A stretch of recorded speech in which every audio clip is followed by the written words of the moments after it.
We're back for our week number 4 predictions for the NFL season. We've got all 32 teams playing this week before the bye weeks, I believe, hit in week number 5. We got 2 Monday Night Football games with some bad matchups, plus the Denver Broncos. And also we've got the Dallas Cowboys on Sunday Night Football because, of course, we need the Cowboys on Sunday Night Football. Great. And the Bills get to play the Saints this week. It's a loaded week number 4 slate. Before we get into the video, folks, make sure to hit that subscribe button down below for some more weekly NFL predictions here on the channel. On Saturday, about at noon on Saturday, we're going to be posting our 5 best bets for week number 4 of the NFL season. And then later that night, we're going to be posting our 5 best player props for week number 4 of the NFL season. So make sure to join us for that. Also on the channel, we posted our college football predictions. MLB Best Bets Daily. College football predictions were posted earlier in the week yesterday. It's about 4 hours of college football week number 5 predictions. You're not going to want to miss that. That's linked in the description down below. Greedo plays MMA this week. Our UFC Perth predictions, Olberg versus Reyes, and our PFL Nantes France full card predictions. PFL Mana predictions are going to be posted tomorrow. Okay, let's do it. First of 16 games this week, we kick things off with Thursday Night Football. It's an NFC West matchup between the Arizona Cardinals and the Seattle Seahawks. I've gone back and forth on this game quite a bit. So last week, or I think it was last week, I talked about this game very briefly, and I said, okay, I think Arizona is going to take this. After watching the games last weekend, I was like, I'm going to go Seattle. I've switched it back to Arizona.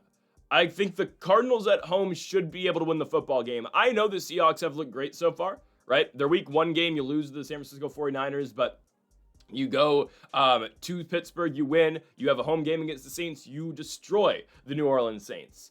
I don't think those wins are as good as we think they are, though. Well, the New Orleans victory, awesome, but we haven't seen the Saints play on the road all year long, and trust me, the Buffalo Bills are going to do that same exact thing to the New Orleans Saints this week, but just worse. Winning on the road in Pittsburgh's cool. I don't know if the Pittsburgh Steelers are as good as people think they are. Well, actually, I am one of the people, I'm one of those who have been hyping up the Steelers quite a bit, and, well, we'll get to their game in a second. I don't know how good that win is right now, and also that game changes. I get the Seahawks were winning, but that game changes when Caleb Johnson decides to not return that kickoff, or at least not jump on the football in the end zone, not knowing the rules of a touchback or a touchdown legitimately when the defense touches it or when the kicking team touches it. So I get it. You win that game. What do you have beyond that, though? First week of the season, the Niners go in there and beat you. Darnold's played well. Week 3, again, you don't need a big effort out of anybody just because that's how horrible the New Orleans Saints are. I think the Saints are going to be a decent team at home this season. I think on the road, they're absolutely horrid. But I kind of like what the Cardinals are doing. I do.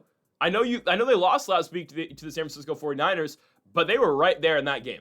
They were a first down away from beating San Francisco, and obviously Cairo Santos hits the game-winning field goal to take it for the Niners. But Arizona, first 2 weeks of the season, you go and you beat the Saints. They beat the Carolina Panthers in a close game. Well, ended up close, but Arizona was in firm control of that football game until, 8 minutes left in the fourth quarter.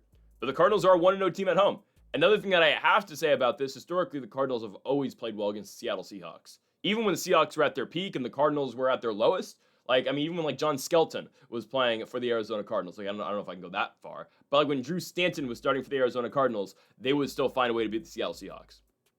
Regardless of who was the starting quarterback for Arizona, this is post Carson Palmer, pre Kyler Murray, Arizona would always get 1 game on the Seahawks.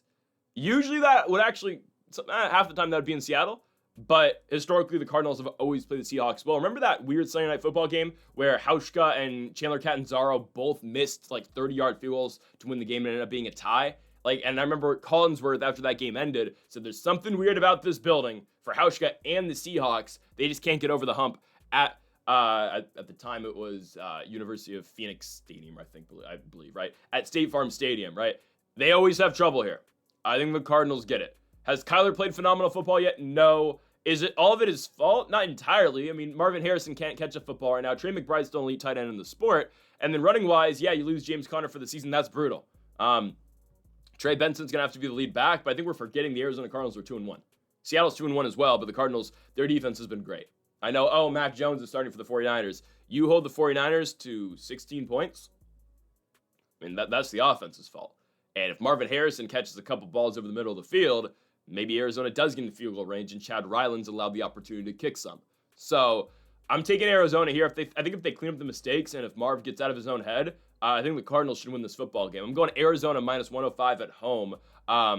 on Thursday Night Football against Seahawks. Now, we go to the Dublin, Ireland game. Hopefully, the Vikings and Steelers can respond better to their Dublin game than K-State and Iowa State, especially the Kansas State Wildcats. But we have the Pittsburgh Steelers and the Minnesota Vikings. So I just said 2 minutes ago that some people are treating the Steelers better than they actually are. That's me, I'll be honest. I've picked the Steelers every single week so far of the season. And I'm doing it again. I have to. I'm taking them to beat Minnesota. I'm not moved by a dominant victory over the Cincinnati Bengals. That's awesome. You're away from Minnesota. You're in Ireland. I mean, Carson Wentz is still starting, which I think you can maybe make you can kind of make the argument Wentz should be starting over McCarthy this season. Just to give McCarthy another. You can't, though. It's his second year. I mean, Jordan Love got 2 years. No. I believe J.J. McCarthy should be the starting quarterback. I see there's some, media hype on Wentz about him starting again because of the 48-10 victory. A lot just went right for the Vikings in that game. And yeah, their defense looked great, right? Isaiah Rodgers has a interception for a touchdown and a fumble recovery for a touchdown. A lot just goes horrible for the Cincinnati Bengals. I mean, good win for the Vikings. It's just I don't think that the Steelers play that poorly. I know Rodgers. We're yet to see Aaron Rodgers' best game as a Steeler. I mean, we haven't even seen his. We haven't gotten close to that. Rodgers has not played good football yet. With the exception of week number 1, weeks 2 and 3 have not been good for Rodgers. The Steelers probably lose to New England last week, but the Patriots can A, punch the ball in from the 1-yard line, and B, hold on to the football. But I think the Steelers can get this game. Defense is looking better. And I get it, right? Oh, the Patriots just fumbled. Oh, the Patriots just couldn't punch the ball in. Well, ultimately, who is the defense who's doing that? You can call it poor offensive play by Drake May and the Patriots and Ramondre Stevenson and Antonio Gibson, who just fumble all the time. Free Travion Henderson, please. But I'm going to say that's the Steelers' defense. And if Rodgers can just kind of figure it out and, maybe get the ball to DK Metcalf a little bit more, the Steelers should be better, you would think. And I know Minnesota just blew out Cincinnati. Guys, a lot of teams have blown out Cincinnati right now. The Bengals suck. We've always known their defense is horrible, and their only saving grace has always been their offense. Take away Joe Burrow, look what happens. Nothing against Jake Browning, but there's a reason he's not a starting quarterback in the NFL. There's a reason Joe Burrow's a starting quarterback for them. If you take away Burrow, what do they have? Yeah, you still have Jamar Chase, you still have T. Higgins, but who's going to distribute the football? And you can't really run the ball either. Chase Brown has 40-something carries for 80 yards this season. It's ridiculous. He goes 10 carries for 3 yards last week. Now, this is not about the Bengals, but what I'm trying to tell you is that's just not a good football team. And you take both Minnesota and Pittsburgh, place them in Dublin, Ireland. I'm expecting a close game. And if we're given 3 points in the Steelers, we're going to take it because I don't think scoring. I think scoring. Oh, it's 2.5. I hope we got that gets pushed to 3 by the end of the week. I expect kind of a low scoring game. I know Minnesota scored 48 last week. I don't buy that. Steelers defense should be able to hone in on Wentz. And if the Vikings defense is what we think it might be, I don't know, then Rodgers should probably have trouble as well. I think in the clutch moments, though, I believe Pittsburgh wins the football game. I don't know. I think I might believe too much in Aaron Rodgers still. I think the Steelers, again, with this defense that seemingly has gotten better after last week, and if the offense can kind of just do their thing, what they did in week number 1, the Pittsburgh Steelers should win the football game. So I'm going with Pittsburgh here in Dublin. Plus 2.5. Money line is plus 125. Give me Pittsburgh to win the football game at home against the Minnesota, or not at home, in Dublin against the Minnesota Vikings. Technically, it is a home game for Pittsburgh. Obviously, it's not. Okay, on to the 10 o'clock hour. We start things off with the Washington Commanders going on the road to take on the Atlanta Falcons. So I don't know if Jaden Daniels is going to play or not. And that is kind of a determining factor of who's going to win this football game. But you know what? No, not at all. The Falcons suck. The Falcons are horrible. Who told you at the beginning of the season, don't buy into the Falcons hype? This is the, fell for it again thing. The Buccaneers are by far the best team in the division, and this team's overrated in Atlanta. They've been overrated for years. Is Bijan an elite talent in the sport? Oh, he is. The rest of the team is not that good. Simply put. You can blame the O-line. You can blame, the defense. I can't blame the defense. You can blame Michael Penix, which I think some of that does stem from Penix, who is not playing as good, at least as people thought he was going to play. And I did ponder that a little bit coming off of last season. Like, okay, I loved Penix in college at IU and at UW, but for Michael Penix at least, you're playing bad comp last year. You lose the only game that actually matters last year against Washington on the road.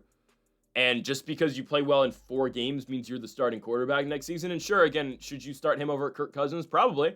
But I've not been sold on Penix just yet. He's not agile. He can't move. And that's obviously stemming from the knee problems that he had at Indiana. But he's not a guy that can escape out the pocket. He's got a good arm, but not a great arm in my opinion. He has a really good college football arm. For the NFL, I don't know. And I'm not trying to hate on Penix. I like Penix, but the Falcons to me, every year this football team does not impress me. I'm not sold on anybody on the team except for Robinson.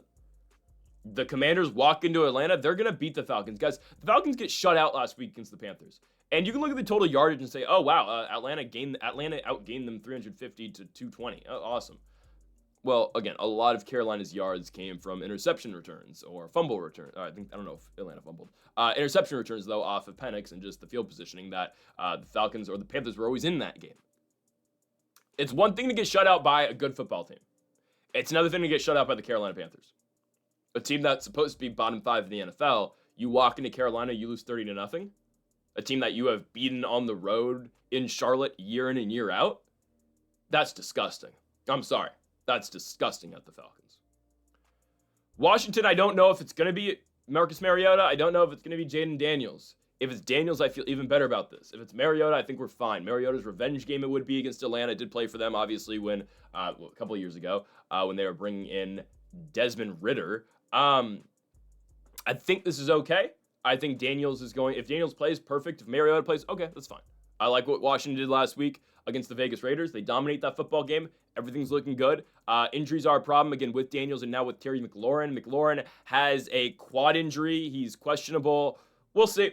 If McLaurin doesn't play, oh no, here comes Deebo Samuel, and I think Noah Brown's hurt too, but Luke McCaffrey was very involved in the offense last week. Again, that's worst case. If not, I think the Commanders are okay. I like what they're doing with the running back situation. I didn't think Krosky Merritt was going to get 100% of the snaps, so it's going to be Rodriguez, it's going to be McNichols, and it's going to be Bill. That's fine.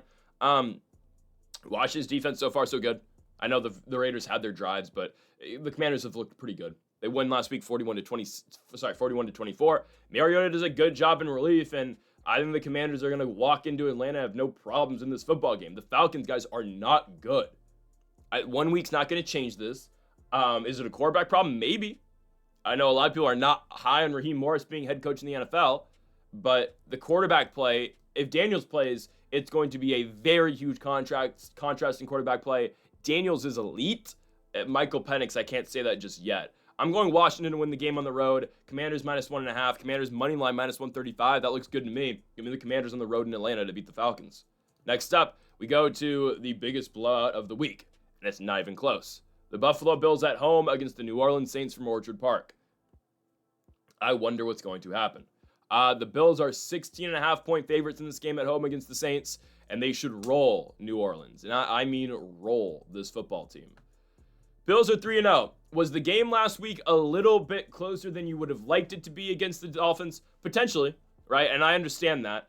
But this team has walked through every single team they've played so far. Yes, it was a close game against Miami. Was it ever in doubt, though, when you're watching that game, do the Bills beat the Dolphins? No. It's never in doubt. They're in control of the game for the most part. They are always in the lead for the most part, except for the very first drive Miami had. I mean, we're looking at the Bills starting the season 7-0. That's what we're looking at. Probably even more. Because, I mean, I'm taking that all the way up until they host Kansas City in week number 9. That'd be their 8th game of the season. They probably win that one. I mean, can the Bills legitimately go undefeated? Probably not. They're going to slip up and lose a game eventually. Like, they might lose to Tampa. They might, like, a weird game. Like, they might go to Cleveland and lose. I'm serious. They play Philly at the end of the season. They're probably going to slip and lose one of those games. But this Bills schedule is so light, it's crazy. I mean, 15 wins should be the floor. It should be. Maybe 14. I'll be generous.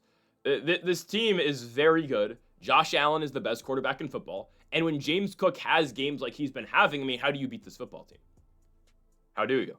You have to outscore them, and you have to get into a shootout against them. That's very tough to do when the opposing quarterback is Josh Allen. So Bills are 3-0. Saints have to go to Buffalo for the football game, and I talked about it a little bit earlier when we were talking about the Saints in terms of that Seahawks Cardinals game on Thursday night. We hadn't seen New Orleans on on the road yet. We'd seen them at home against the Cardinals, at home against the 49ers, and those were both one-score games. We hadn't seen them on in a road environment away from the Superdome, and look what happens. You go to Seattle, and the game's not even close. It's not a competition. The Seahawks were up 30 at halftime, which is ridiculous. And the Saints walk in there, and they get killed. You lose 44-13. And it's a problem the Saints have. You have no cap space. You have no cap room at all because you're still paying a bunch of guys from the glory days of Drew Brees and the start of the, and very short-lived, Derek Carr era. Rattler's your guy. They played Tyler Shaw late in the fourth quarter. I don't think they should go to Shaw. I don't think Shaw's good at all, I'm going to be honest. I think Rattler is by far the best quarterback on that roster. Obviously, they will probably possess the number one pick in the NFL draft, and they will probably pick a quarterback. Fernando Mendoza is going to come in here and save them next season. Actually, I would not want Mendoza here, but probably will get stuck here. Or maybe they'll go get, I don't know, they're going to go Garrett Nussmer, aren't they? They're going to keep him in Louisiana. That's fine. Let Mendoza go somewhere else. I don't know what the Saints do well. They do nothing well. Kamara is only getting older, and yes, he's going to still have his games, but nothing all that impressive. Your past game is not good. You got Olave, you got Shaheed, you got Jawan Johnson, you got an old Brandon Cooks. I mean, what do you expect out of the Saints going on the road this week? Maybe they score once or twice? Because, yeah, I mean, if I can say anything about Buffalo's defense is that, yeah, you're going to be able to score a little bit on them. That's the one thing I will say. But the Saints are so bad, and their defense is horrible, too. I mean, Jackson Smith and Jigba has 5 catches for 100 yards. Sam Darnold shreds it for the most part, and Seattle's defense and their special teams unit is able to take advantage of everything. I mean, Horton has the kick return for a touchdown. You're able to pick off. Punt return for a touchdown, you're able to pick off. Rattler as well. Nothing is going right for the Saints. They were down 21-0 in the first quarter against Seattle last week. The Bills should maul this team. I'm taking Buffalo minus 16.5. There's a reason they're an minus 1,800 favorite. That's insane. It's week 4, and they're an 1,800 favorite. Yeah, my goodness. Give me Buffalo to win the game at home and cover. Next up, we go to Ford Field. The Detroit Lions host the Cleveland Browns. Who told you the Lions are still really good? I said, don't sound the alarms after week number 1 where they lost to the Green Bay Packers. They were unprepared. They did not have Ben Johnson. It is what it is. Yesterday, they walk into Baltimore and they beat the Baltimore Ravens. I told you how good the Lions are, and I've been saying this difficult schedule is going to help them, and it's going to prepare them now for the postseason. The fact that they're in dogfights every single week, and they can still pull off their trick plays every single week with or without Ben Johnson and against good teams. I mean, Dan Campbell has the balls to go wide receiver option on 4th and short on the 5-yard line in a close game. Goff takes it, hands it off to Amon-Ra. Amon-Ra pitches it to Jahmyr Gibbs, touchdown. I mean, the creativity they can do it without Ben Johnson, man. And obviously, right, Ben Johnson's doing his little trick stuff with Chicago. We'll get to them later. The Lions are still a very good football team. Defense, you sack Lamar Jackson 9 times. I mean, the plays Aiden Hutchinson makes to pop the ball out of Derrick Henry's arms. I was so impressed by Detroit, and I've always been impressed by Detroit. This team is still, to me, the Super Bowl favorites. You can have Buffalo. You can have the Chargers. Love Indiana Jones. Eagles are there, too. Tampa's there. I believe Detroit, to me, is still the odds-on favorite, in my opinion. If I had to put money on it, I'm still betting on the Lions to win the Super Bowl. And the difficult schedule is only going to continue to help them. So they get Cleveland at home. And also, by the way, who told you the Browns were going to cover last week against the Packers? I wasn't going to go as far to say that they were going to win that football game, but the Browns at home beat the Packers. Defense comes up clutch. Special teams unit comes up clutch and blocks the McManus field goal. I mean, it's just the defense wins in that football game. Quinshon Judkins with a basically single-handed drive to tie the game. Or sorry, no. Judkins' drive was to get the field goal, the first field goal. Then they get the pick, obviously, on Jordan Love. Don't know what Love's doing there. And then Andre Schmidt hits the game-winning field goal to win it for the Browns. Flacco needs to play a little bit better, but I will say this, okay? The way Joe Flacco played in that fourth quarter, the way Flacco got them into range for the Schmidt field goal, that quick dump-off pass to David Njoku over the middle of the field, I mean, that's why he's the starting quarterback. It's little things like that.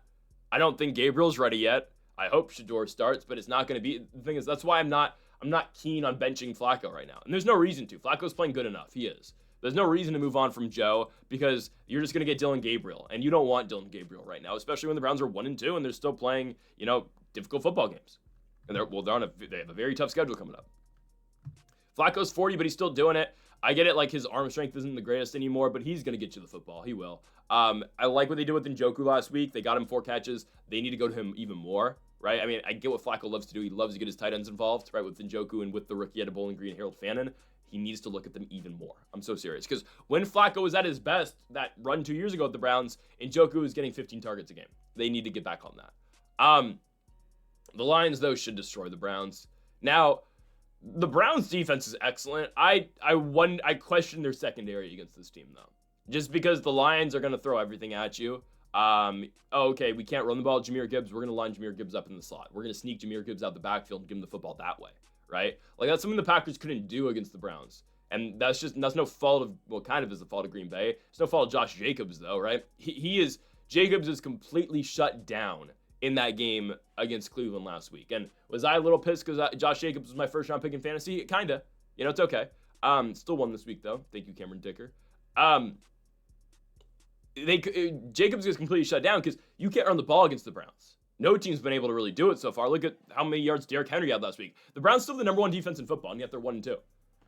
That's just what they're going to do to you, So expect low rushing yards out of Gibbs, but I would still think he's going to be very involved in the offense. Expect them to sneak Gibbs out, Goff to, dump it off to Gibbs multiple times. They'll line Gibbs up in the slot if they need to. And yes, Monty had 150 yards last week. I highly doubt that happens again. But I would expect, Monty to be in the backfield quite a bit, and they're going to let Gibbs basically play a gadget role here.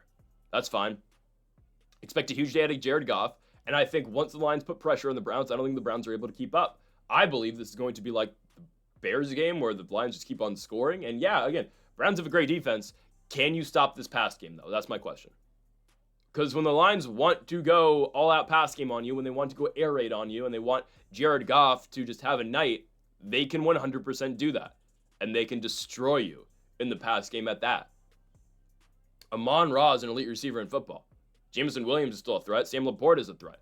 I really like Isaac Tesla out of Arkansas, too. They just need to get Tesla more involved in the offense. They've got a plethora of weapons. They've got an endless amount of weapons. And the Lions should destroy the Browns at home. And unfortunately, Joe Flacco's offense will not do anything against this defense. I think the Lions shut down Quinshon Judkins, and I'm glad Judkins is getting 100% of the snaps now, which is crazy. He's getting a lot. They're going to run him into the ground. But the Lions defense is looking good right now. Lions offense is looking great. Lions look like the best team in the NFL. Just because they lost week 1 at Lambeau, oh no, they're okay. Give me the Lions. Next up, we go to Foxborough, New England, or Foxborough, Massachusetts, for the New England Patriots and the Carolina Panthers. I'm going Panthers to cover on the road. I am. Panthers plus 5.5. Do I expect the Patriots to win the football game? I do. I think New England takes it. New England still makes too many mistakes for me. I've not bought into the Patriots, and I told you this last week when they were either 1.5 point favorites or 1.5 point underdogs against the Pittsburgh Steelers. I said it last week. I will say it again. I don't understand the hype on New England. I don't get it. Is it Vrabel? Is it we're really high on Drake May? Is it the Will Campbell pick with the 4th overall pick? I don't know. The team's not as good as you think they are. They're good. Are they great? No. Not at all. I don't even know if I can call them good. This is a 1-2 football team, our New England. You lose week 1 at home to the Raiders. You walk into Miami and beat one of the worst teams in the NFL, and you barely do that. And last week, you lose at home to the Steelers. Panthers come into town. Do we need to talk about how well the Panthers have played in the last 5 quarters of football that they played? Half the season, Carolina's played excellent. Second half of the year. First 5 quarters of the year, horrible. Absolutely, first 7 quarters. They played horribly. Last 5 quarters, they've been phenomenal. 4th quarter in Arizona, Panthers were great, right? They get back into that football game. Bryce Young does have a chance at the end of the game to win it. They lose, but okay, it's fine. Pure domination against the Falcons. Pure domination. First home game of the season. Michael Penix in the offense, completely shut down. Bryce Young statistically doesn't have a great game, but what do you need him to do when you're running the ball down their throat? Chuba, Dowdle some, and your defense and special teams units are putting you in a perfect spot in great field positioning. I mean, you couldn't have asked for a better game out of Carolina to keep Bryce Young clean in the pocket for the most part, and the Panthers dominate. Awesome. You walk into New England, this offense is going to struggle. I don't dislike Drake May. I don't get the hype on Drake May. He throws for 270 yards, awesome, but you score 14 points. And is that a result, again, of not being able to punch the ball in? Fumbles, yes. The offense is not in sync. Drake May's your leading rusher. You can't run the ball. You have split carries 3 ways with Antonio Gibson, Travion Henderson, or Ramondre Stevenson. What is the point of drafting Travion Henderson so high in the draft? Was he the second running back off the board? What's the reason? Was he second behind Gentry? I think he was. Why pick him with the 38th overall pick if you're just going to split 3 ways with Gibson and Stevenson? Who, by the way, both fumble all the time, especially Ramondre. I don't understand it. Drake May loves throwing to his tight end, Hunter Henry. Hunter Henry, as his value's gone up like crazy, at least in fantasy football, because of last week. My goodness. I mean, he's had monster games in 2 out of 3 so far this year. But I'm not wowed at all. I'm not wowed by the Patriots. I think they win. They're not good enough to cover this many points, though. I mean, you need to cover 5.5 against the Panthers. I don't think so. The way the Panthers defense is playing, am I sold on Bryce Young yet? No. Again, I want to believe in Bryce Young. After obviously watching him at Alabama, I think Bryce Young's, a great talent. I think he's got potential, but I haven't really seen it just yet. And nobody's seen it just yet, except for, some of the games he played last year after Dalton got into the car crash. So I'm taking the Panthers to cover on the road. I think the defense is good enough. I just need Bryce Young to play good enough football, and that's the main thing, like good enough football. Just because the Patriots, they don't wow me at all. Drake May's good. I don't think he's elite. I don't think he's a guy who can just carry them to win football games. Defense is just okay. I mean, Tua was able to find some success against you. Geno worked the ball, but Geno threw for 350 yards against the Patriots defense. I think the Panthers will be okay here. 5.5 points is just too many. New England will win the football game, but 5.5 points is way too much. Give me Panthers to cover on the road in New England against the Patriots. Next up, we go to MetLife Stadium. It is the first career start for Jackson Dart. The Giants this morning benched Russell Wilson. They are going with Dart instead. I don't like it. I think this is a reactionary move. You're 0-3. Fans are booing every time Russ is coming on the field. They're booing when Dart's leaving the field because they want Jackson Dart. You were at home for the first time last week. You lose. You score 9 points against the Chiefs. I think this is a reactionary move, and I think it's a stupid move. I know Russ played like crap. He threw for 160 yards. You had that late drive in the fourth quarter where you have 1st and goal from the 3, and Russ gets an intentional grounding by throwing out the back of the end zone on 1st down, and you can't punch the ball in. Well, whose idea was it to call a quarterback blast on 2nd and goal from the 8-yard line with a 37-year-old Russell Wilson? Whose idea was that? I don't think he's actually 37, but was he 35? No, 36. Close enough. Whose idea was that? What does Jackson Dart change? Other than the fact that you get guys fired up, you get your fans fired up, and you gave in to your fans. I get it. Russ was not moving the ball downfield. Malik Neighbors needs to catch the ball more than 2 times. I get that. He was targeted 7 times, though. It's not like Russ wasn't trying to give him the football. I don't understand it. And I have no problem with Dart eventually starting. I don't know why you're starting Dart right now, because look at your schedule. Yeah, you get to go into New Orleans next week and beat up on the Saints. After that, your schedule is it's Chargers this week, Saints, Eagles, Broncos, Eagles, Niners, Bears, Packers, Lions. I mean, you have to start Dart eventually, but oh my goodness, the schedule's brutal for him. He's the starter, and it's going to take a lot for Jackson Dart to get moved out of the starting role. The Sunday Night Football crew and broadcast, Collinsworth and Tirico, went over how this is very reminiscent of 2004, I believe, right? 2004, where Kurt Warner was the starting quarterback for the New York Giants, and they replaced him for Eli Manning. There's a difference, though, between what happened in 2004 and what's happening right now. The Giants were 5-2 when they benched Kurt Warner, and they went to Eli Manning, and then they finished 6-10. But that's neither here or there. I still think you need to start Russ, though. But they're gonna go Jackson Dart. It's okay. Dart's good. I don't think he's gonna be good enough to win this football game. Again, if you're gonna start Dart, I would start him next week. You're gonna lose the Chargers regardless. This is a top 5 team in football right now. Justin Herbert is a top 3 quarterback in football right now. I would probably go Josh Allen, Justin Herbert. Yeah, over Lamar right now. I would put Herbert too. He's playing that well. He is. And the Chargers are just that good of a team right now. The defense is excellent. And, when you need Justin Herbert to win a football game, as you saw in that last drive against Denver, he finds a way. The Chargers are really good.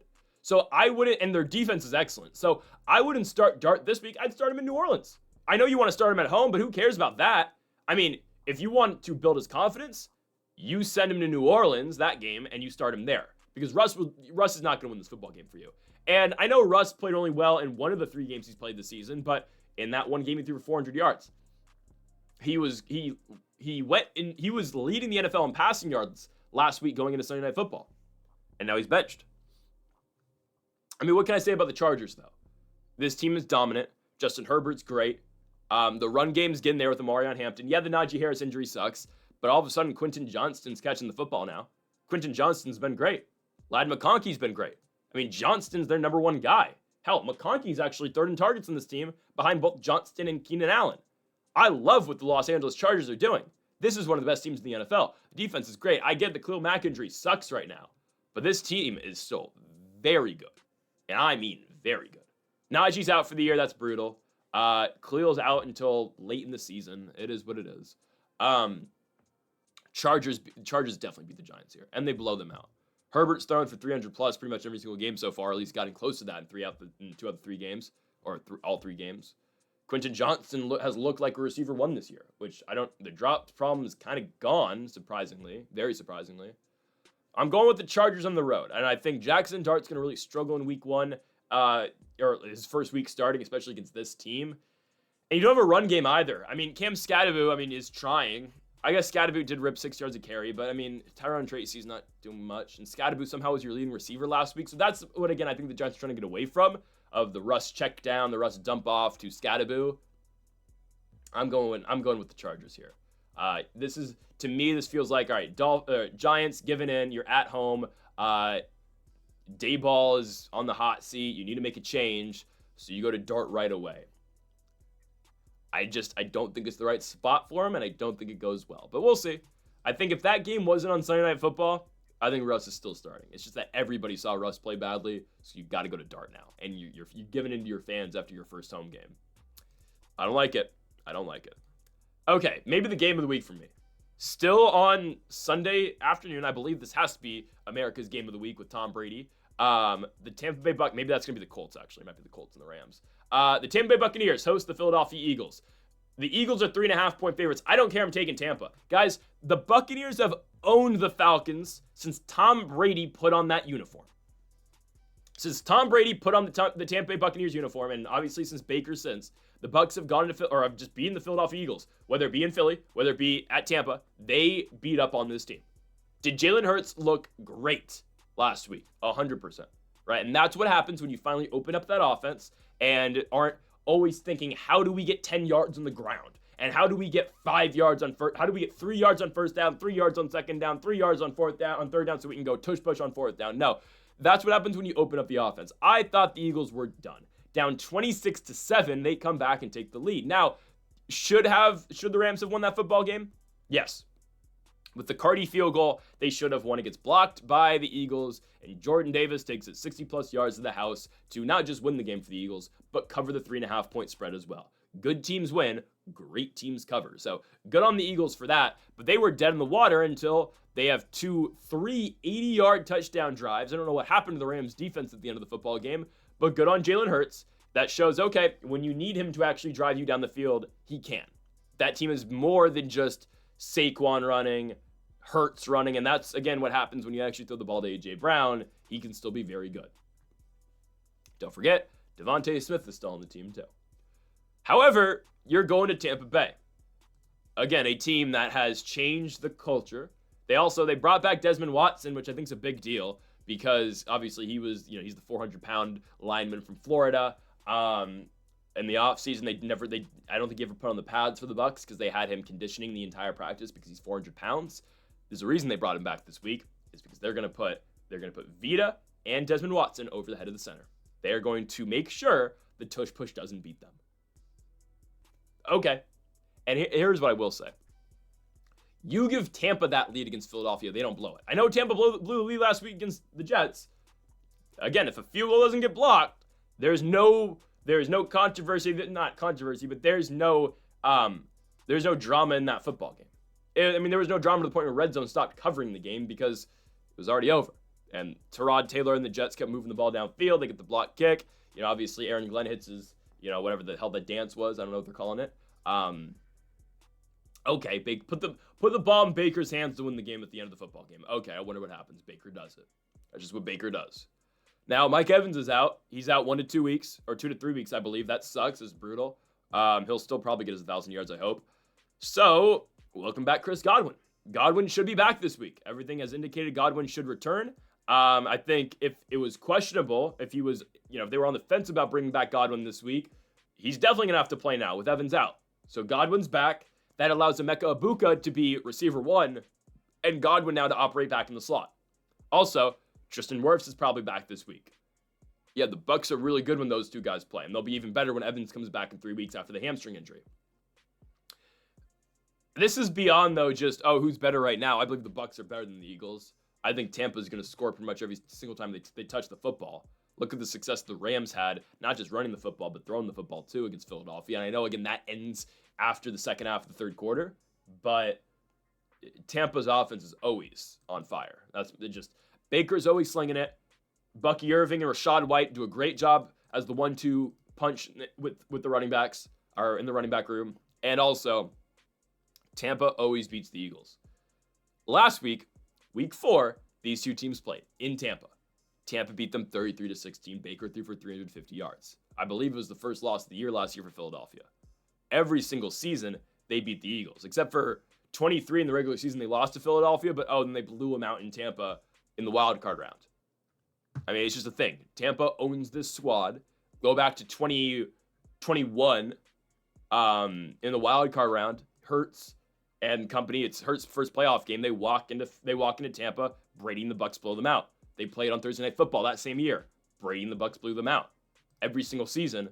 I don't think the Thursday night game wasn't a blowout, but since Tom Brady has been a Buccaneer, and now Baker, since they've changed the culture in Tampa, they don't lose to the Eagles. They've lost once to the Eagles, and then, that same year they got their win back in the playoffs.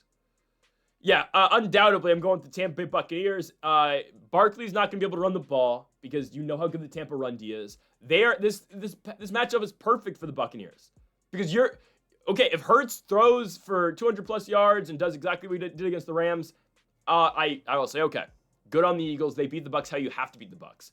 But Tampa requires you and forces you to throw the ball over your head. They're going to send pressure. They're going to put a lot of trust in their secondary, which too much trust in their secondary sometimes. But that's how Todd Bowles plays. That's how Todd Bowles coaches. You can't run the ball on us. You got to make us throw the football on you. And, by the way, there's going to be 2 400-pounders right on the center of the entire football game, at least on 3rd and short.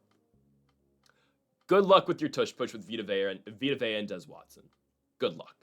Give me Tampa Bay to win the football game. Keep your points. Taking Tampa at home to win. Plus 145 in the money line. I love Tampa this week. I've been all over the Bucs the entire season. Give me them again. Next up, we go to the final game here of the 1 o'clock hour, or 10 o'clock hour, going into the 1 o'clock hour. We've got the Tennessee Titans going on the road against the Houston Texans. Might be the worst football game of the week, but no, that one's on Monday Night Football. Texans and Titans, I could not care less. I'm sorry, I could not care less. I don't think the Texans could care less. I don't think CJ Stroud could care less. The team's horrible.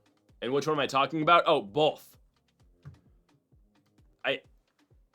The Texans just released CJ Gardner-Johnson. Who cares? He's just going to end up now on an NFC South team so he can play Baker Mayfield 2 more times this season and lose 2 more times to Baker Mayfield.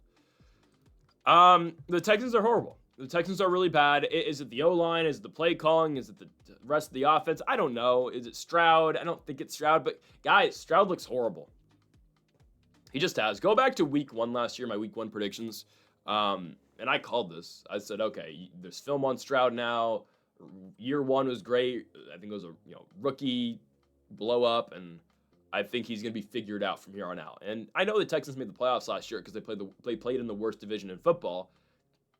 They're not nearly where they were at last year, and obviously they're not winning the division this year. That's, I think, pretty much a lock to go to Indianapolis at this point, just considering how bad the South is. Maybe the Jags, but to me, this is the Colts division this year. Maybe Jacksonville finds a way, but it's probably going to be Indianapolis and Indiana Jones. We'll get to them in a little bit. They're the next game. But both these teams are awful. CJ Stroud has not played well. You can't run the ball. And sure, the run game might be better when Mixon comes back, and you don't really have a good receiving core except for Nico Collins, really. But you can't score against the Jags, and you're only put in that position because the Jags, they went for it on fourth down at one point, and the Texans got the ball from midfield, and they immediately tied it. Or did Lawrence throw the pick? Jacksonville did a lot of stupid stuff in that game, and they still won. Just because the Texans aren't good. Jags defense is actually pretty solid. I don't mind what Jacksonville's got going on offensively. Defensively, offensively. I don't know. The Texans are playing the Titans. Both teams suck. Titans are 0-3. Texans are 0-3. I feel for Cam Ward. He's on a bad team. I don't really think Will Levis was ever the problem, but Ward's better than Levis, so I can't argue that. Your receiving core is not good. Chiga Okonkwo is your leading receiver. Calvin Ridley's been awful this season. I guess Alec Aomanor, the rookie out of Stanford, has probably, I think, been his best playmaker for, not Levis, Ward. Tony Pollard's played all right. Not really. He averages 3 yards a carry. Which I guess, it's kind of playable, but here's the thing. You're the Titans. You're always losing. You have no margin. There's no margin of error, sure, but you just can't run the ball because you're always losing. It's a difficult spot to be in if you're Tennessee. You're not good, and now you got to go to Houston. I think they cover just because, guys, I don't think the Texans can beat anybody right now by 7.5 points. They can win by they can win by a touchdown, and the Titans still cover. I actually think Cam Ward is going to put up some stats this week. I think he's going to. This is by far the worst team he's played so far. He's played Denver, Rams, and Colts. Okay, all fairness to Cam Ward, great defense on the road you played. Rams and Colts, two teams that are probably going to be playoff teams this season. Maybe the Broncos too. Okay. And I'm not down the Broncos just yet. I thought they were going to start 1-2. So that's okay. They're going to be fine. They probably will finish with a better record than the Chiefs. Titans, I think we'll keep it close in Houston. The Texans are not good. I think the Texans win, but I wouldn't even bank on that. I think this is a 50-50 if Tennessee can go in there and win the football game just because of how poor the Texans are right now. And Stroud's not playing well. He's eating ghosts in the pocket.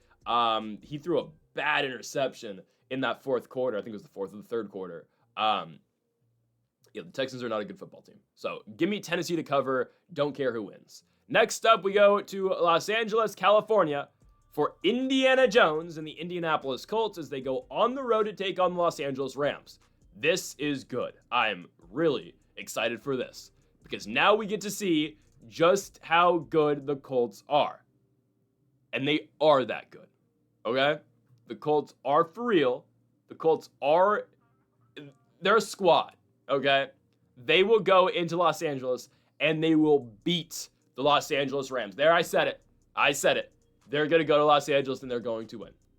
I look at that success the Philadelphia Eagles have in the second half. And sure, were the Rams in a position to win that game? Should they have won that game? Yes, they should have.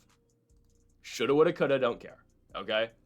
The Colts are going to score pretty much every single time they touch the football. And that's just what they do. They barely punt. They've punted, once all year long? Twice all year long now? I think it's just once. They don't punt. Daniel Jones, every drive, is in a position to score.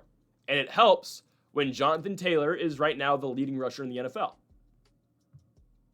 That helps. You look at the receiving core too. Daniel Jones has a long list of weapons to throw to.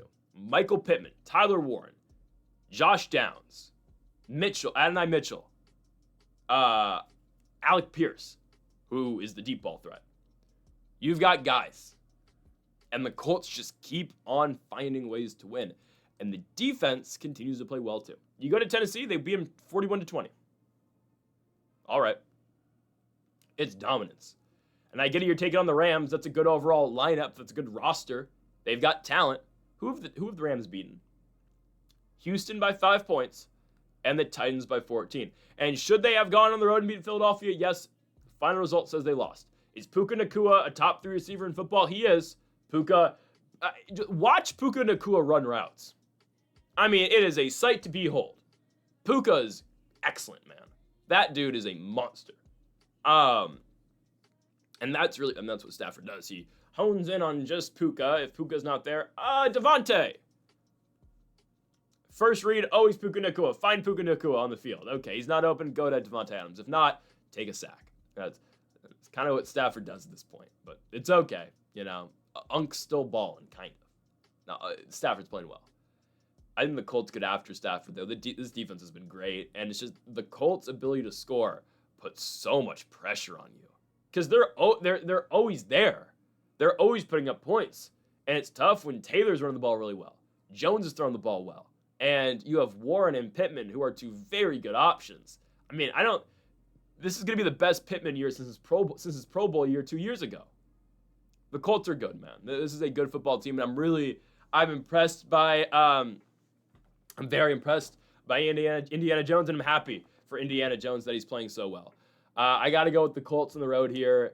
There's not many teams right now that I think can stop this offense. And this is all they needed. You just needed an elite quarterback. Not elite, sorry. A good quarterback. Maybe Daniel Jones is elite. I don't know. You just needed a good quarterback to come in here and take over the offense, and that's exactly what Danny Dimes has done. So, yeah, I got to go with the Colts here. I don't think the Rams are able to keep up offensively. That's really where this lines up for me.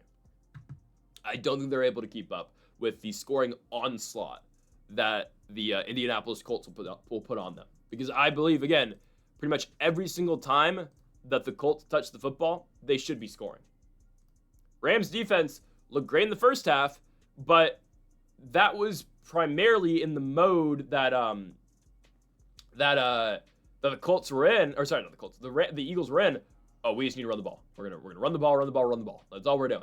And obviously the Rams have a good front line, figured that out. But then again, when Philly started throwing the ball, they had problems. What happens now when you face an offense that's gonna do both? Right? I have to go with Indianapolis here. Give me the Indianapolis Colts to go to Los Angeles and win the football game. Plus 3.5. You know what? You can keep your points. Plus 155. Give me Danny Dimes and the Colts. Sorry, he's not Danny Dimes anymore. Indiana Jones and the Colts go on the road and beat the Rams. Next up, we go to Levi's Stadium in Santa Clara, California, as the San Francisco 49ers host the Jacksonville Jaguars. I know I'm taking a lot of underdogs here. I am taking Jacksonville. Now, I will say I think the straight win is a pick'em. The money line's a pick'em for me. I would not bet Jags money line, nor would I bet 49ers money line. What I would bet is Jaguars plus 3.5. I think 3 points you're giving the Jaguars on the road is enough, okay? Look at the Niners right now with Mac Jones. They've won, and I think they can win this game, but they've played close games. They have not been able to punch it in once they've gotten over midfield. It was a very stagnant offensive performance last week. And, oh, by the way, you keep on adding to their injuries. I don't know what goes down in Santa Clara, California. I don't know if they're practicing too hard. I don't know what it is. Why is everyone getting injured? And it's a thing every single year with this team, and they're always the if team. If we're healthy, we're going to be good. It's what Justin Herbert used to be in Los Angeles. Oh, if he had targets, if he had a coach, well, he does now. That's the thing with the Niners. If they're healthy, they're going to be good. They're not healthy again. I mean, I'm hoping McCaffrey doesn't go down again because I love watching Christian McCaffrey play football. But Kittle's still out for a couple more weeks. Purdy's probably still out this week. He'll probably be back the week after. But those guys are out, and now Nick Bosa's out. Oh boy. And not just out for part of the season like Purdy and like Jawan Jennings, like Brandon Ayuk, like George Kittle. No, he's out for the year. You lose one of the best defensive football players in the league. You lose one of the best pass rushers in the NFL for the year. And now here you are. Oh, by the way, Mac Jones is injured. Mac Jones is a PCL sprain. Is he playing? I don't know. Brock's questionable. I don't think Brock's playing. And then, who's the third string quarterback? It's Curtis Rourke, the rookie out of Indiana. He's already out for the year with an MCL injury. Torn ACL. He played the entire last year on a torn ACL for the Indiana Hoosiers. So shout out to Curtis Rourke. So who's your fourth string quarterback? Is it Aiden Martinez? It's Aiden Martinez, your fourth string quarterback. Second year man at K-State.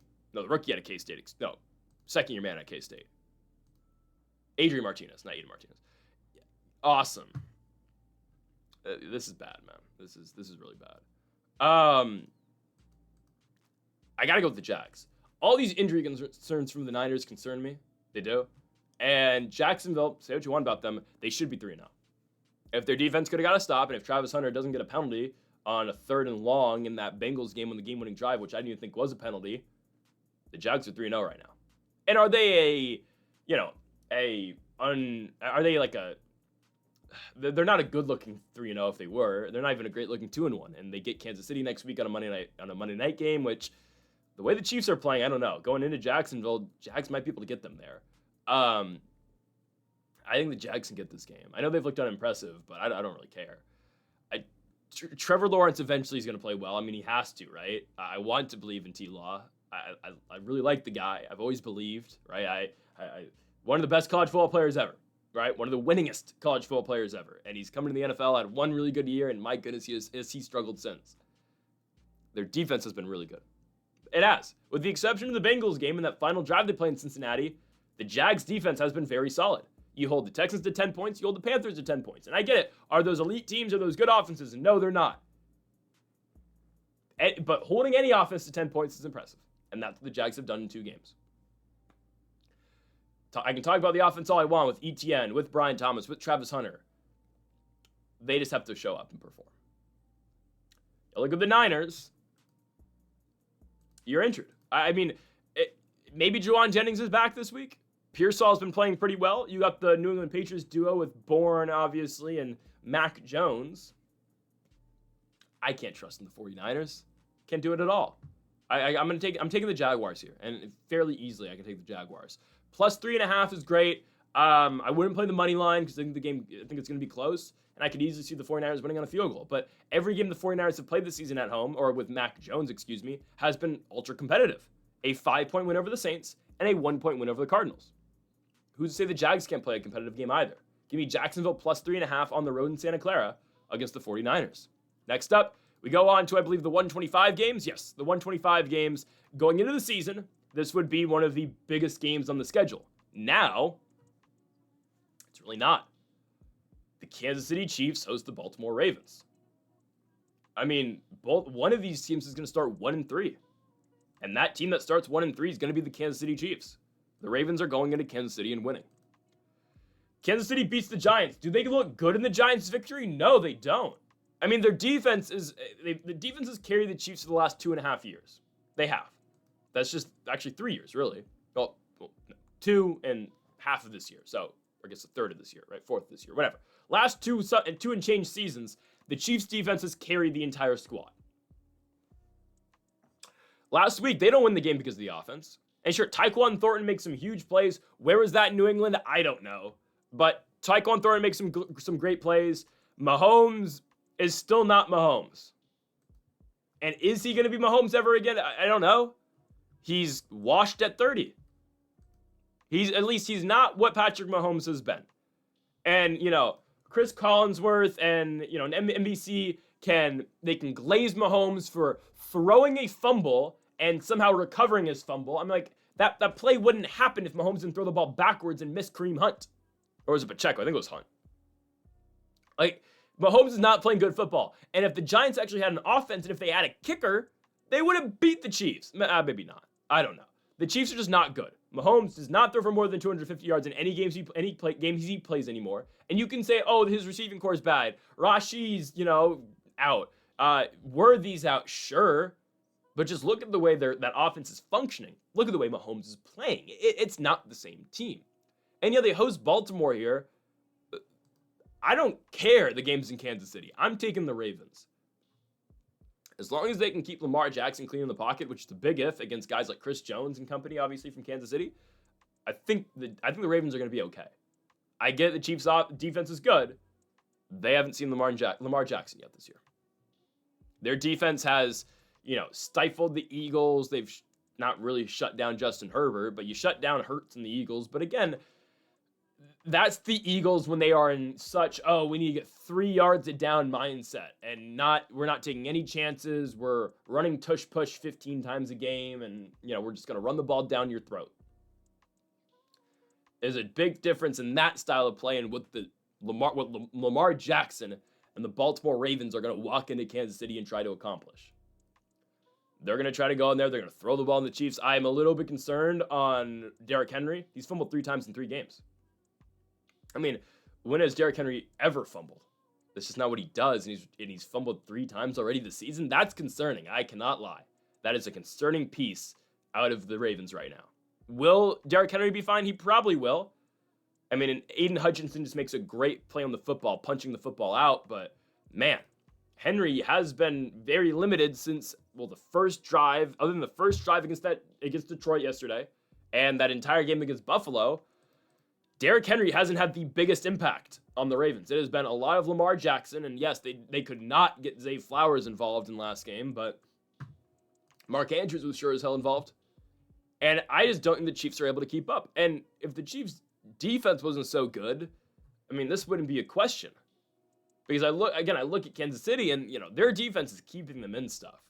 Even last week, right? I don't know what Russ is doing throwing that ball in the end zone. I don't get that, the interception. But there's a chance the Giants are up at halftime if Russ doesn't make that stupid mistake and doesn't give the Chiefs the ball back. I mean, that game was, what was it? It was 6-6. Yeah, at the very least, the Giants would have been up 9-6 going into halftime. But yet, Russ throws the pick, Chiefs get the football, they move it down the field, and okay, that's a 6-point swing because now Harrison Butker hits a field goal to make it a 9-6 game. A good team beats the Chiefs, and the Ravens are a good team. Don't think, oh, they're 1-2, they're horrible. They lost to the Bills and the Lions. Those are the 2 teams I think that are going to play each other in the Super Bowl. There's no shame in being the 4th best team in your conference. Unfortunately for the Ravens, right, they're not looking for that, and they're looking to be a Super Bowl contender, and that just kind of sums up the Lamar Jackson era. It's just your 2nd best, your 3rd best, your 4th best, which sucks, but against a team like the Chiefs, that will be good enough to beat them. The Chiefs will not be able to move the football. Ravens defense is good enough. I just think the Lions offense is just that good. Trust me, their losses are not bad losses. You lost to 2 of the best teams in football and 2 of the best offenses in football. Lamar and the Ravens will be fine. They will go into Kansas City and get revenge against the Chiefs. That game that they should have won on Thursday night to start the year last year at Arrowhead. They win it this time around. Give me the Baltimore Ravens to win in Kansas City -2.5 at -145 on the money line as well. Next up, we go to our final afternoon game before we get into Sunday night and the 2 Monday Night Football games. We go to Las Vegas, Nevada for the Las Vegas Raiders and the Chicago Bears. Okay, so straight even line, right? This is the closest game we have all week, even closer than Thursday night between the Seahawks and the Cardinals. -110 on both sides. So last week, the Bears, they proved me wrong, right? I loved the Cowboys in that spot. I thought Bears can't score, Cowboys defense sucks, but the Bears offense is atrocious anyway, so it shouldn't matter. Well, I found out that no, the Cowboys just can't play defense at all, and even a bad offense like the Bears should win that football game, and they did. Ben Johnson struck a fire within that team. It's the best Caleb Williams has ever looked in the NFL. He doesn't get sacked. He throws for 300 yards. Yeah, they don't run the ball, but that's just not what they're going to do if they're going to be successful. Luther Burden's getting touches. Rome Odunze's getting touches. Everyone's getting touches in the offense. Awesome. Now you got to go on the road and play the Raiders. A Raiders team that, dare I say, is very due to win a game. They're very due to look good. You win week 1 against New England on the road, and that's why, again, I'm so on the fence about the Patriots. You lose week 1 to the Raiders, and now you're supposed to cover at home against the Panthers? I don't know. Raiders have lost back-to-back games. You look horrible on Monday Night Football against the Chargers. You go to Washington, and you get blown out. There are some things, though, we can take from that Raiders game and move it on to this week. Did their defense look good? No, right? Washington had their way. Marcus Mariota had his way. Jeremy McNichols ripped that 60-yard carry where it looked like he was going to be down after 3 yards, and he just kept on running. The Raiders' offense, though, didn't look horrible. Trey Tucker, 8 catches, 145 yards. Like, I'm questioning if I should use my number 3 waiver at a 16 on Trey Tucker this week. I don't know. I might. I need a running back, though. My backup Najee's out for the year. Anyways, I played 3 running backs in my flex, but it's okay. Ashton Genty, that's still a thing. I get it. They can't just... Raiders struggle run blocking, man. But Geno did not look bad last week. Like, that loss, I don't think it's entirely on the offense. It's just on their defense and the inability of getting stops. You return home this week. You're back in Vegas and against the Bears team that is coming off a victory, but a Bears team on the road now. You have one good offensive night. Can you do it again? And now you're on the road in Vegas. I don't know. I don't think it's going to go well for the Bears here. And I know I don't want to say I'm a Bears hater. I just don't believe in Chicago. And this is not a Caleb Williams thing. I was a huge Caleb Williams fan in college. I still root for the guy. But I just never been sold on the Bears. They've been a boring, horrible team since the Cody Parkey year. and their offense has always just been mid. Maybe it's been figured out. To me, that one win over the Dallas Cowboys does not mean you're back. You win, awesome. If you can beat the Raiders, then I will buy in a little bit before you have to go on the road to Washington on Monday Night Football after your bye week. Obviously, the same exact location where the Hail Mary happened last year that ruined the Bears' season. I think the Raiders win. I think the Raiders' defense actually steps up a little bit. They're at home.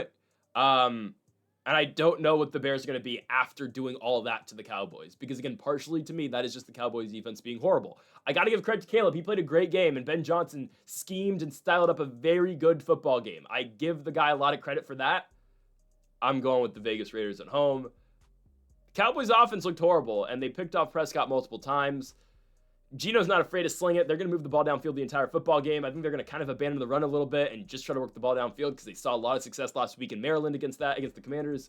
We'll see. Close game. I got to go with the Raiders, though, at home. I think the home field advantage is going to play a difference. So give me the Raiders to beat the Bears. I'd expect a lot of Bears fans, though, in Vegas for this game.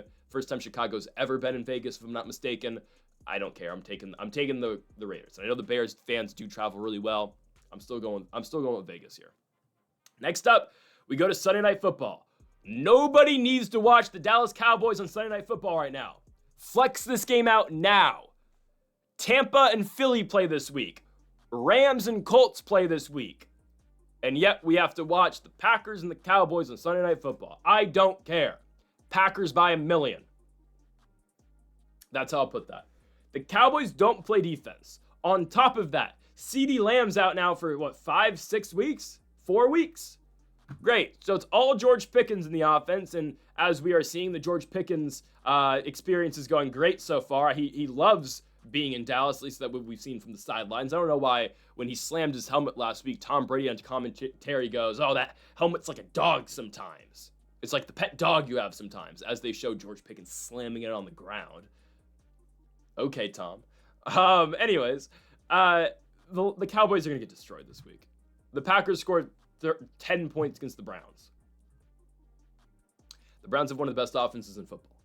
And you go on the road and play the Browns. That's difficult. You get the Cowboys this week on the road, a team that doesn't play defense, and an offense that looked good early in the season. First 3 drives against the Eagles, they looked great. The entire Giants game, they looked great. And they go into Chicago, and they can't get anything going. Sure, did Prescott have a lot of drives where he got them down the field and they got to the 5-yard line, they just couldn't punch it in at the end of the game? Sure. So maybe they should have scored really 24 points instead of 14. But their offense doesn't look as good anymore. And you're playing a better defense now in the Packers, who did hold Cleveland to 13 points, did hold the Lions to 13 points, held the Washington Commanders to 18 points. I mean, the Commanders and Lions have better offenses than the Cowboys. I don't think the Cowboys are going to be able to score. And the Packers should be able to score pretty much every single time they touch the ball. This offense is good. I know last week they struggled. But now, okay, Josh Jacobs is going to get going again because they're playing a bad run D. The secondary is way worse. So maybe he'll be able to run the football. Jordan Love's going to have a night. And Jordan Love is going to throw for about 300 yards if needed. Again, there's a chance he only throws for like 2-something because the game will be over in the third quarter. This is a blowout, okay? How are they going to be able to guard stop Tucker Kraft? How are they going to be able to defend Romeo Doubs, Matthew Golden, Dontavion Wicks? And I'm not telling you these are elite receivers. Hell, the receiving core in Chicago, I believe, is better than the Packers. Jordan Love, though, is Jordan Love better than Caleb? He is. No, he is. I can't question that. Jordan Love's going to make these plays. And, okay, underneath, here comes the run game, too. Like, Jacobs is always a factor. Jacobs is always there, too. It's a difficult game for the Dallas Cowboys. They are at home. That doesn't make a difference to me. They don't play defense. Their secondary is really bad. And I really question what the hell is going on with the offense now. With no CeeDee, Pickens is going to be demanding the football every single play. Jake Ferguson's having a year. And Javonte Williams has been okay. But the Packers should go on the road and dominate. The Cowboys just suck. Give me Green Bay on the road to win and cover 6.5 points. Next up, we go to the 2 Monday Night Football games. I've been waiting all week for Monday Night Football. Oh, my goodness. The Dolphins and the Jets.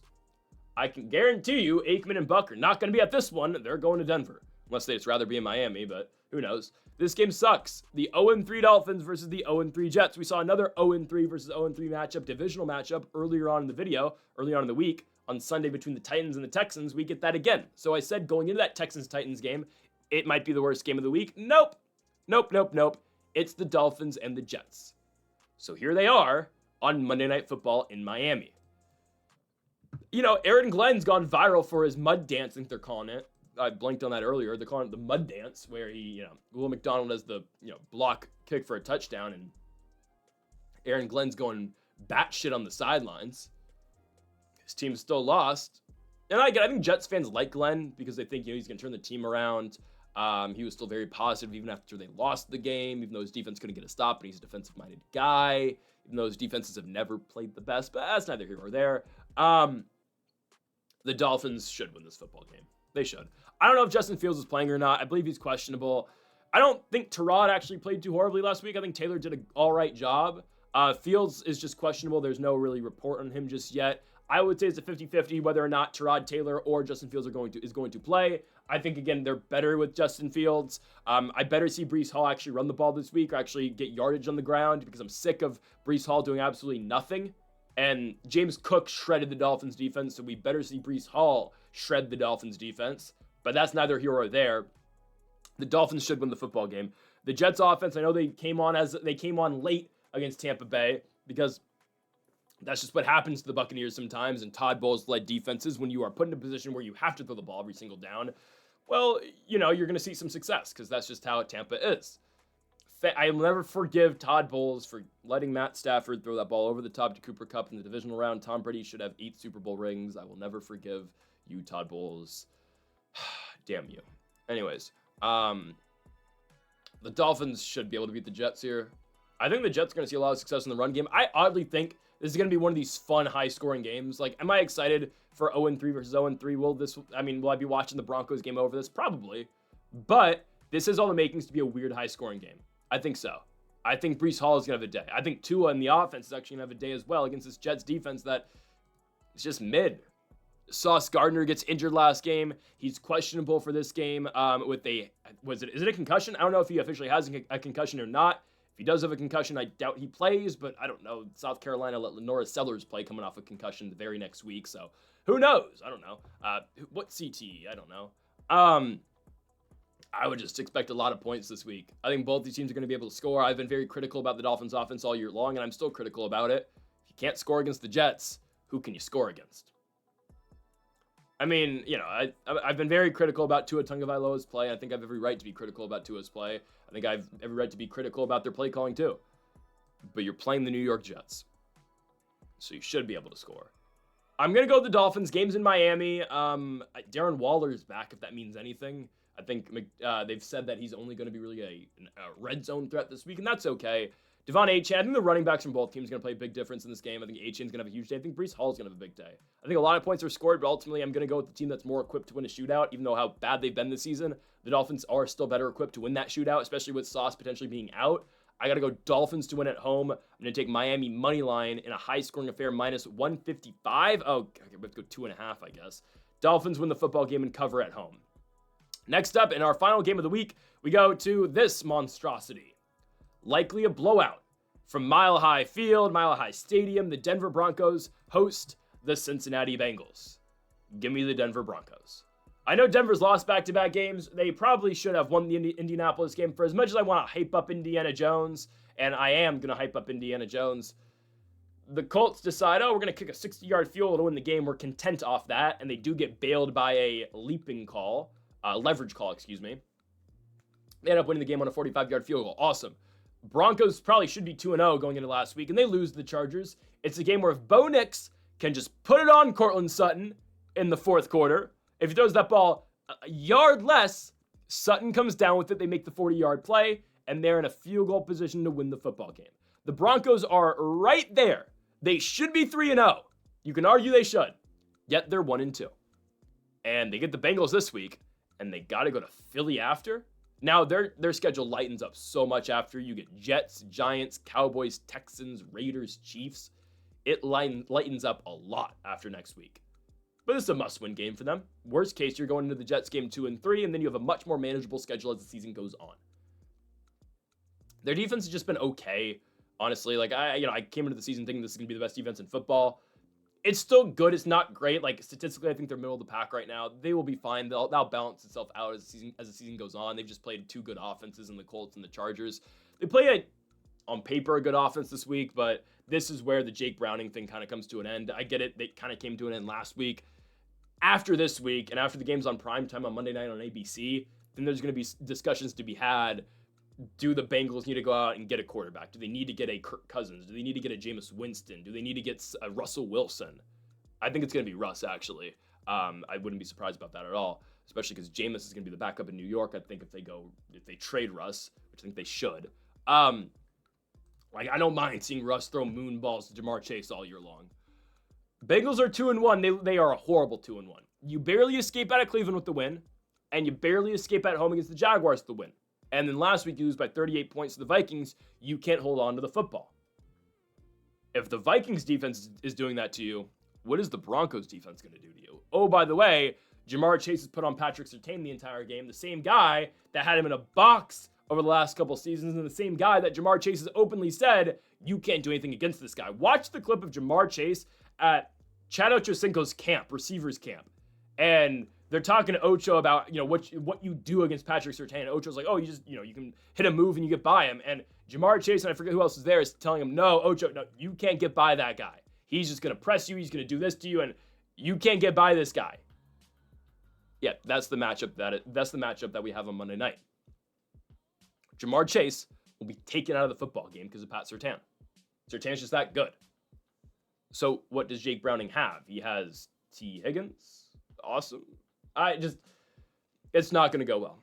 It will not go well this week for the Cincinnati Bengals. The Broncos should dominate the football game, in my opinion.